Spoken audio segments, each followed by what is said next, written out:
ചെയ്യേണ്ടത് party suspend ചെയ്ത ഒരാൾക്ക് പാർട്ടി പരിപാടികളിൽ പങ്കെടുക്കാൻ ബുദ്ധിമുട്ടാണ്. പങ്കെടുക്കരുത്. സ്വാഭാവികമായിട്ടും ഇത്തരം കാര്യങ്ങൾക്ക് നിയമത്തിൻ്റെതായ വ്യവസ്ഥയുണ്ട്. നിയമവ്യവസ്ഥ അനുസരിച്ചിട്ട് പോലീസ് FIR രജിസ്റ്റർ ചെയ്തിട്ടുണ്ട്. നിയമപരമായിട്ട് മുന്നോട്ട് പോകണം. നിയമപരമായി മുന്നോട്ട് പോകുന്നത് പൂർണ്ണമായിട്ടും നമ്മളെല്ലാം സ്വാഗതം ചെയ്യുകയാണ്. നിയമപരമായിട്ടുള്ള നടപടി രാജ്യത്ത് നിയമം നടപ്പിലുണ്ടല്ലോ.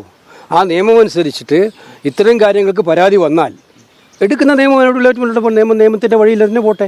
ഈ പാർട്ടിയിലെ ഒരു വിഭാഗം നേതാക്കളാണ് രാഹുലിന് സംരക്ഷണം ഒരുക്കുന്നത്. അതൊക്കെ തെറ്റിദ്ധാരണ ഉണ്ടാക്കുന്ന കാര്യങ്ങളാണ്. ഞാൻ ഒരു കാര്യം ചോദിക്കട്ടെ. ഈ സംഭവം ഉണ്ടായപ്പോൾ തന്നെ യൂത്ത് കോൺഗ്രസിൻ്റെ പ്രസിഡന്റ് സ്ഥാനത്ത് നിന്ന് അദ്ദേഹത്തെ മാറ്റി നിർത്തി.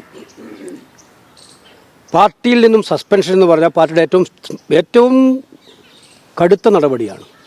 പാർട്ടിയിൽ നിന്ന് അദ്ദേഹത്തെ സസ്പെൻഡ് ചെയ്തു. നിയമസഭ നടന്നപ്പോൾ കോൺഗ്രസ് പാർലമെൻ്ററി പാർട്ടിയിൽ അദ്ദേഹം ഉണ്ടായിരുന്നില്ല. അപ്പോൾ ഒരു ആരോപണം വന്ന ഒരാൾക്ക് എതിരെ എടുക്കാവുന്നതിൻ്റെ പരമാവധി കാര്യമാണ് കോൺഗ്രസ് പാർട്ടി ചെയ്തിരിക്കുന്നത്. സമാനമായ ആരോപണം മറ്റു പാർട്ടികളിൽ വന്നപ്പോൾ നിങ്ങൾക്കറിയാം, ഞാനതിൻ്റെ വിശദാംശങ്ങൾ കാണണ്ട. അതിനേക്കാളൊക്കെ ഉപരിയായിട്ട് ഞങ്ങൾ വളരെ ശക്തമായിട്ടുള്ള നടപടിയാണ് എടുത്തിരിക്കുന്നത്. ഇനി നിയമത്തിൻ്റെ വഴിക്ക് പോട്ടെ. ബാക്കി കാര്യങ്ങൾ എന്തെങ്കിലും ഉണ്ടെങ്കിൽ കേരളത്തിലെ പാർട്ടി ആലോചിക്കും.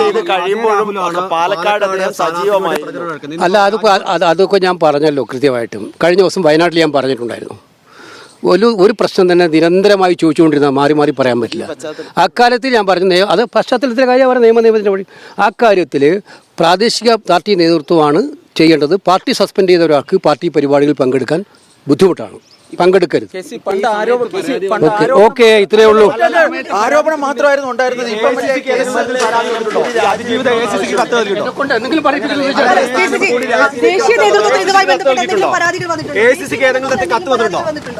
ദേശീയ നേതൃത്വത്തിന് എന്തെങ്കിലും പരാതികൾ